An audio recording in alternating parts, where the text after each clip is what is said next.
28 જૂન બાદ અનરાધાર વરસાદની આગાહી કરાઈ છે। હવામાન નિષ્ણાત અંબાલાલ પટેલે આ આગાહી કરી છે। રાજ્યના કેટલાક ભાગોમાં ધોધમાર વરસાદની વકી છે। કેટલાક ભાગોમાં 8 ઇંચ વરસાદ પણ થઈ શકે છે। સૌરાષ્ટ્રના ભાગોમાં 8 ઇંચ વરસાદની સંભાવના તેમણે વ્યક્ત કરી હતી।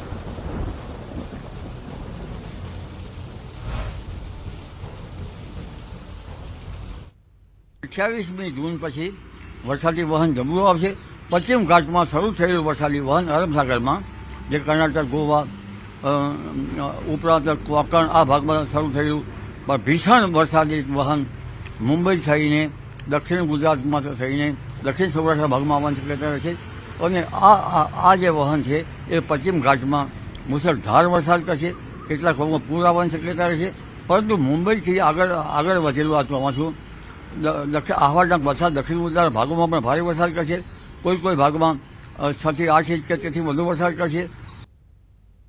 તો જુલાઈ માસમાં વરસાદનું ભારે ખમ વહન આવશે।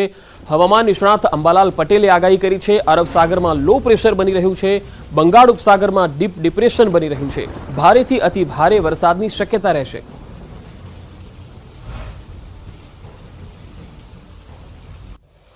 કે જુલાઈ માસમાં એક ભારે ખમ વહન આવી રહ્યું છે।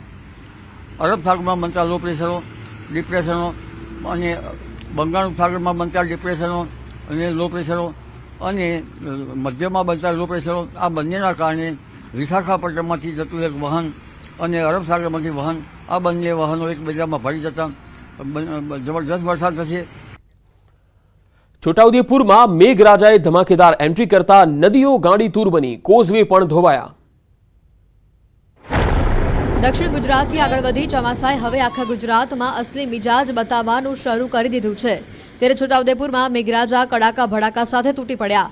સવારથી જ ધોધમાર મેઘ સવારી આવી પહોંચતા છોટાઉદેપુરમાં ગામડાઓ પાણી થઈ ગયા। ઉપરવાસમાં પડેલા ભારે વરસાદના પગલે છોટાઉદેપુર જિલ્લાની નદીઓ ગાંડીતુર બની। નદી બે કાંઠે વહેવા લાગી। મધ્યપ્રદેશમાં ભારે વરસાદ પડવાના કારણે છોટાઉદેપુર જિલ્લામાંથી પસાર થતી ક્વાંટની કરા નદી તેમજ ક્વાંટ તાલુકાના નરવટ ખાતેથી પસાર થતી અશ્વિન નદીમાં ભારે પૂર આવ્યું। આ બંને નદીઓ બે કાંઠે વહેતા નયનરમ્ય દ્રશ્યો સર્જાયા હતા। આ નદીના પાણી દરિયાના મોજાની જેમ ઉછળતા નજારો જોવા નદી કિનારે લોકો પહોંચ્યા। તો બીજી તરફ ભારે વરસાદ અને નદીમાં પૂરના કારણે રાજપુરા ગામનો લો લેવલ કોઝવે પાણીમાં ગરકાવ થઈ ગયો। કોઝવે ડૂબી જતા ગામ સંપર્ક વિહોણું બન્યું। 200ની વસ્તી ધરાવતા ગામનો સંપર્ક તૂટ્યો। તો નસવાડી તાલુકાના કુકાવતી ગામ પાસે આવેલા લો લેવલના કોઝવે ઉપર પાણી ફરી વળતા સુકાપુરા ગામ તેમજ વેગીનાર ગામના લોકો ગામની બહાર લો લેવલના કોઝવે ઉપર પાણી ઉતરે તેની રાહ જોઈને બેઠા છે। જ્યારે શાળાઓમાં શિક્ષકો પણ પહોંચી શક્યા ન હતા। નસવાડી ખાતે અભ્યાસ માટે આવતા વિદ્યાર્થીઓ પણ આવી શક્યા ન હતા।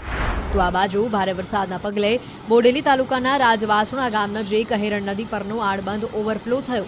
આડબંધ ઓવરફ્લો થતા ખેડૂતોમાં અનેરી ખુશી જોવા મળી। પહેલા વરસાદે નદી બે કાંઠે વહેતા ખેડૂતોના જીવમાં જીવ આવ્યો।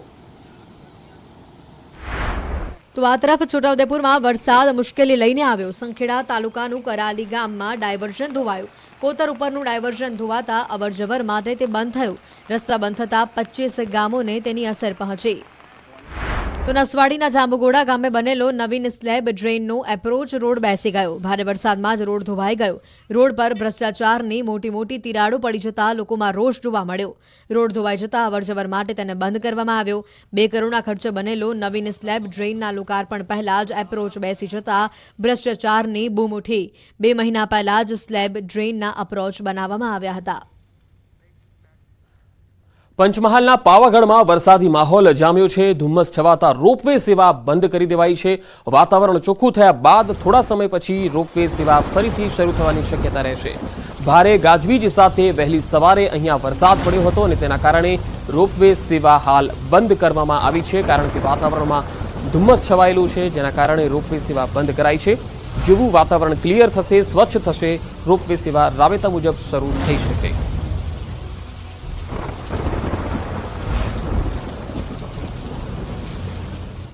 અમદાવાદના જર્જરિત મકાનોના ભાગ ધરાશાયી થઈ રહ્યા છે। રાયપુર ચકલેશ્વર મહાદેવ પાસેની એક ઘટના છે, જ્યાં કાટમાળમાં દટાયેલા 2 લોકોને બચાવવામાં આવ્યા। રાત્રે 1 વાગે 60 વર્ષ જૂના મકાનનો અમુક ભાગ ધરાશાયી થયો। કોર્પોરેશન દ્વારા ભયજનક ચેતવણીની નોટિસ આપવામાં આવી હતી, પરંતુ તેમણે ધ્યાન પર લીધું નહીં અને આ મકાનનો જે ભાગ છે એ જર્જરિત ભાગ હતો જે ધરાશાયી થયો. તો રાયપુર ચકલેશ્વર મહાદેવ પાસેની આ ઘટના છે. કાટમાળમાં દટાયેલા 2 લોકોને બચાવી લેવામાં આવ્યા છે. અમદાવાદમાં આવા અનેક જર્જરિત મકાનો આવેલા છે જેમાં કેટલાય લોકો હજુ પણ જીવના જોખમે રહી રહ્યા છે.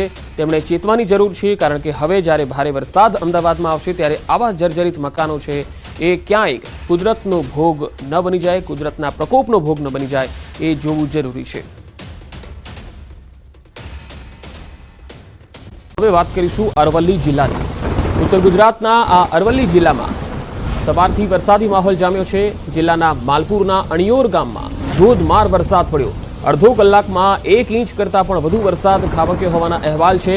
અણિયોરના રસ્તા પર નદી જેવા દ્રશ્યો જોવા મળ્યા. જે તસવીર આવી રહી છે તે આપણે બતાવી રહ્યા છે. આસપાસના ગ્રામીણ વિસ્તારોમાં પણ ધોધમાર વરસાદ પડી રહ્યો છે. માલપુર તાલુકાના આસપાસના વિસ્તારોમાં ખેતીલાયક વરસાદથી ખુશી છવાઈ ગઈ છે અને વાતાવરણમાં ઠંડક ફેલાઈ ગઈ છે. તો અરવલ્લીના માલપુરથી આ તસવીર આવી રહી છે. અડધો કલાકમાં અણિયોર ગામમાં 1 ઇંચથી વધુ વરસાદ પડ્યો છે. માલપુરના અન્ય ગ્રામીણ વિસ્તારોમાં પણ વરસાદ છે. તો અરવલ્લી જિલ્લામાં વરસાદી માહોલ જામ્યો છે. મોડાસા, માલપુર અને ભિલોડા તાલુકામાં પણ વરસાદ છે. મોડાસાના ગ્રામ્ય પંથકમાં વરસાદી માહોલ જામ્યો છે. ઇસરોલ, ઉમેદપુર સહિતના ગ્રામ્ય પંથકમાં વરસાદ પડી રહ્યો છે. જ્યારે માલપુરના લીમડા ચોક બસ સ્ટેશન વિસ્તારમાં પણ વરસાદ પડી રહ્યો છે. ભિલોડા શહેર અને ભિલોડા તાલુકાના આસપાસના ગ્રામીણ વિસ્તારોમાં પણ વરસાદ છે. જેમાં વાંકાનેર, રીટોડા, બેટાલીના જે આસપાસના વિસ્તારો છે ત્યાં વરસાદ પડી રહ્યો છે. સવારથી જ અહીંયા વરસાદ પડતા વાતાવરણમાં ઠંડક ફેલાઈ ગઈ છે અને કેટલાક વિસ્તારોમાં ગત રાત્રિથી જ વરસાદ શરૂ થઈ ગયો. તો અરવલ્લીના માલપુર તાલુકાના વાતાવરણમાં પલટો આવ્યો છે. સજ્જનપુરા કંપા વિસ્તારમાં સતત 3જા દિવસે વરસાદ પડી રહ્યો છે. ભારે પવનના સુસવાટા અને ગાજવીજ સાથે વરસાદ વરસ્યો. ગરમીના ભારે ઉકળાટ બાદ વરસાદ થયો છે અને કેટલાક વિસ્તારોમાં વાવણીલાયક વરસાદને કારણે ખેડૂતોમાં આનંદ છવાઈ ગયો છે. તો અરવલ્લી જિલ્લાની 3 અલગ અલગ તસવીરો આપણે બતાવી રહ્યા છે. સંવાદદાતા વધુ માહિતી સાથે જોડાયા છે હાર્દિક પટેલ. હાર્દિક, અરવલ્લીમાં 2 દિવસથી વરસાદી માહોલ જબરજસ્ત જામ્યો છે. ખેડૂતો માટે આ વરસાદ કાચું સોનું સમાન છે. કયા કયા વિસ્તારોમાં વધારે વરસાદ? પંકજ, ચોક્કસથી જે પ્રકારે અરવલ્લી જિલ્લામાં જે ગત રાતથી મધ્યમથી સારો વરસાદ જોવા મળ્યો છે. કારણ કે જે 6 તાલુકા છે તમામ તાલુકામાં સારો વરસાદ છે. સરેરાશ 1 ઇંચ જેટલો વરસાદ નોંધાયો છે. જેમાં સૌથી વધુ વરસાદ બાયડ તાલુકામાં છે ને માલપુર તાલુકામાં છે. માલપુર તાલુકામાં છેલ્લા 2 દિવસથી વરસાદ વરસી રહ્યો છે. ખેડૂતો આ વરસાદની રાહ જોઈ રહ્યા હતા વાવણી માટે. ત્યારે અરવલ્લી જિલ્લામાં લગભગ 1 થી 1.5 લાખ હેક્ટર જમીનમાં વાવેતર થાય છે મકાઈ, મગફળી સહિતના પાકોનું. તેવા સંજોગોમાં હવે વાવણીની સાચી શરૂઆત હવે થશે. તેવા સંજોગોમાં વાત કરવામાં આવે તો ગત રાત્રિએ જે માલપુર તાલુકાનો જે અણિયોર છે, અણિયોરમાં માત્ર અડધો કલાકમાં 1 ઇંચ વરસાદ ખાબક્યો હતો. સાથે જ જે ભિલોડા તાલુકામાં પણ વાંકાનેર, રીટોડા, બેટાલી, ભિલોડા ગામ આ તમામ વિસ્તારમાં વરસાદી માહોલ જોવા મળ્યો હતો. ગાજવીજ સાથે પંકજ આ વરસાદ જોવા મળ્યો હતો. કારણ કે જે રાજસ્થાનને જોડીને આવેલો જે જિલ્લો છે રાજસ્થાનથી આવતા જે પવનો છે તેની પણ અસર થતી હોય છે. તેવા સંજોગોમાં વાતાવરણમાં ઠંડક પણ ફેલાઈ હતી. બાયડ, ધનસુરા તેમજ મોડાસા તાલુકામાં પણ ભારે વરસાદ જોવા મળ્યો છે. ખાસ કરીને રાત્રિ દરમિયાન વરસાદની જે રાહ જોઈ રહ્યા હતા ખેડૂતો, એ વરસાદની જે આશા પૂરી થઈ છે. પરંતુ હજુ પણ વધુ વરસાદની આશા છે. પરંતુ હાલ હવે વાવણીની શરૂઆત કરી દેવામાં આવી છે. પંકજ. જી હાર્દિક, આભાર માહિતી આપવા માટે. તો અરવલ્લી જિલ્લા બાદ હવે વાત કરીશું ડાંગ જિલ્લાની. ડાંગ જિલ્લામાં ધોધમાર વરસાદ વરસી રહ્યો છે. અહીં પણ છેલ્લા 3 દિવસથી વરસાદી માહોલ જામ્યો છે. ડાંગ જિલ્લાના વઘઈ, આહવા અને સાપુતારામાં ધોધમાર વરસાદ પડ્યો. વઘઈ, આહવાના મુખ્ય માર્ગો પર ઠેર ઠેર પાણી ભરાયેલા દ્રશ્યો જોવા મળ્યા. સાપુતારામાં પણ સવારથી જ વરસાદી માહોલ જામ્યો છે. ડાંગ જિલ્લામાં ધોધમાર વરસાદ પડતા વાતાવરણમાં ઠંડક ફેલાઈ ગઈ છે. વઘઈ, આહવા અને સાપુતારામાં ધોધમાર વરસાદ પડ્યો. અહીંયા છેલ્લા 3 દિવસથી વરસાદી માહોલ જામ્યો છે. ખાસ કરી જે સાપુતારા છે જ્યાં સહેલાણીઓ મોટી સંખ્યામાં આવતા હોય છે, એ સાપુતારામાં પણ જબરજસ્ત વરસાદને કારણે નયનરમ્ય દ્રશ્યો પણ જોવા મળ્યા છે અને અહીંયા જબરજસ્ત વરસાદ પણ પડ્યો છે. વાતાવરણમાં ઠંડક ફેલાઈ ગઈ છે. લોકોને બફારાથી રાહત મળી ગઈ છે. તો આગામી 48 કલાકમાં રાજ્યમાં ભારે વરસાદની હવામાન વિભાગની આગાહી છે. આગાહીકાર રાજભા વાઘેલાએ આગાહી કરી છે. બંગાળની ખાડીના અપર એર સર્ક્યુલેશનની અસર છે. દક્ષિણ ગુજરાતમાં હળવાથી ભારે વરસાદની આગાહી છે. અમદાવાદ સહિતના વિસ્તારોમાં પણ વરસાદ પડશે.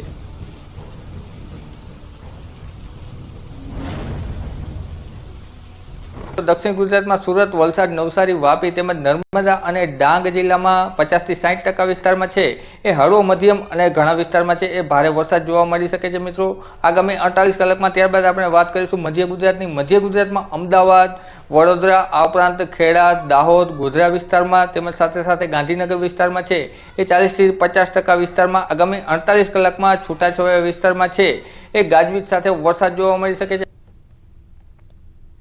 તો રાજ્યમાં 24 કલાકમાં 153 તાલુકામાં વરસાદ નોંધાયો છે, જેમાં સૌથી વધુ ખેડાના માતરમાં 4.5 ઇંચ વરસાદ પડ્યો છે। છેલ્લા 24 કલાકમાં 10.51 mm વરસાદ અહીંયા નોંધાયો છે। તો રાજ્યમાં સિઝનનો અત્યાર સુધીમાં 4.82% વરસાદ છે।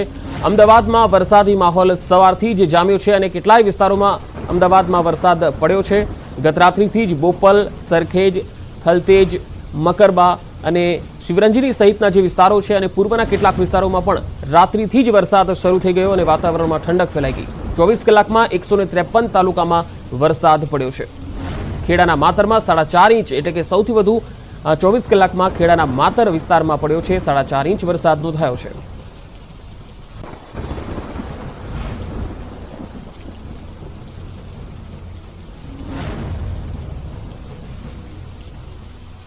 અને હવે નજર કરીશું વરસાદની તસવીરો પર। ગુજરાતમાં 48 કલાક વરસાદનું રેડ એલર્ટ। ઉત્તર ગુજરાત સહિત વિવિધ વિસ્તારોમાં ધોધમાર વરસાદની આગાહી। 8 થી વધુ જિલ્લાવાસીઓ સાવધાન રહેજો। બનાસકાંઠામાંથી ભારે વરસાદની છે આગાહી। સાબરકાંઠા, છોટાઉદેપુર, નર્મદા સહિતના વિસ્તારોમાં આગાહી છે। તાપી, જૂનાગઢ, અમરેલીમાં ભારે વરસાદની સંભાવના। અમદાવાદ સહિતના વિસ્તારોમાં મોડી રાત્રિથી જ વરસાદી માહોલ જામ્યો। સુરત, ડાંગ, નવસારી, તાપીમાં અતિભારે વરસાદની આગાહી। અરવલ્લી, મહીસાગર, છોટાઉદેપુરમાં પડી શકે ધોધમાર વરસાદ। પોરબંદર, રાજકોટ અને બોટાદમાં પડી શકે ભારે વરસાદ। વરસાદને લઈ હવામાન નિષ્ણાત અંબાલાલ પટેલની આગાહી। 28 જૂન બાદ અનરાધાર વરસાદ ખાબકી શકે। કેટલાક ભાગોમાં 8 ઇંચ જેટલો વરસાદ પડવાની અંબાલાલ પટેલની આગાહી। યાત્રાધામ પાવાગઢમાં વરસાદી માહોલ વહેલી સવારથી વરસી રહ્યો છે। ગાજવીજ સાથે ધોધમાર વરસાદ અને વાદળો વચ્ચે મંદિરના આહલાદક દ્રશ્યો કેમેરામાં થયા કેદ। ગોંડલના ગ્રામ્ય વિસ્તારોમાં વરસાદી માહોલ। 1 કલાકમાં 1 ઇંચ વરસાદ ખાબક્યો। દિરડી, કુંભાજી, વાસાવડ, મોટી કિલોરી સહિતના ગામોમાં વરસાદ। વાસાવડ સહિતના ગામોમાં 1 કલાકમાં 1 ઇંચ જેટલો વરસાદ। પોરબંદર જિલ્લામાં વાદળછાયા વાતાવરણ વચ્ચે ઝરમર વરસાદ। શહેર અને જિલ્લાના નાગકા, કેશવ, ગોસા સહિતના ગામોમાં વરસાદ। મેઘરાજા મહેરબાન। વરસાદ પડતા ખેડૂતોમાં આનંદની લાગણી છવાઈ। ભરૂચમાં ધોધમાર વરસાદ વરસ્યો। પહેલા જ વરસાદમાં નીચાણવાળા વિસ્તારોમાં પાણી ભરાયા। ફુરજા, 4 રસ્તા, કલેક્ટર કચેરી, મહમદપુરા સહિતના વિવિધ વિસ્તારોમાં મેઘરાજાની પધરામણી। જામનગરના કાલાવડમાં અડધો ઇંચ વરસાદ ખાબક્યો। નીચાણવાળા વિસ્તારમાં રસ્તા પર નદીઓ વહેતી હોય તેવા દ્રશ્યો સર્જાયા। સારા વરસાદથી રોકડામાં આવ્યા નવા નીર। દ્વારકાના ભાણવડ પંથકમાં ધોધમાર વરસાદ। જામપર ગામથી નવા ગામને જોડતા રસ્તા પર નદીઓ વહી રસ્તા પર પાણી ભરાઈ જતા વાહન ચાલકો અટવાયા। દ્વારકામાં સાર્વત્રિક વરસાદી માહોલ છવાયો। ખંભાળિયાના કેશોદ, વેજલપર સહિતના ગામોમાં ભારે પવન સાથે ધોધમાર વરસાદ પડ્યો। જિલ્લામાં વરસાદ વરસતા ખેડૂતોમાં ખુશીની લહેર। દ્વારકા